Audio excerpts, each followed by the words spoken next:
Hi friends, మొత్తానికి మా ఊర్లో పొలం పనులు అయితే మొదలైపోయాయి అనమాట. మా మన్యంలో పొలం పనులు సంవత్సరానికి ఒక్కసారి మాత్రమే చేస్తామన్నమాట. ఎందుకంటే వర్షాధారం అన్నమాట. ఇది మాకు బోర్లు గీర్లు ఏమి ఉండవు. ఓన్లీ వర్షంతో పండిన పంటనే పండిస్తాము. ఇక్కడ చూడొచ్చు మీరు, ఈ గత వారం రోజుల నుంచి పడుతున్న వర్షాల కారణంగా పొలం నిండా నీరు ఉందన్నమాట.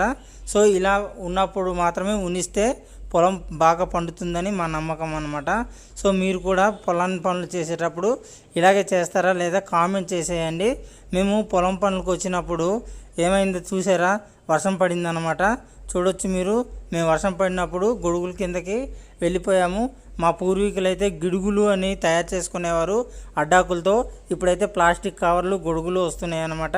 సో మీరు కూడా వెళ్ళేటప్పుడు, పొలం పనులకు వెళ్ళేటప్పుడు ఖచ్చితంగా అవి వాడండి. సో ఈ వీడియో మీకు నచ్చితే లైక్ చేయండి, మీ ఫ్రెండ్స్ అండ్ ఫ్యామిలీకి షేర్ చేయండి. అంతేకాకుండా నా ఛానల్ని సబ్స్క్రైబ్ చేసుకోండి. Thank you friends.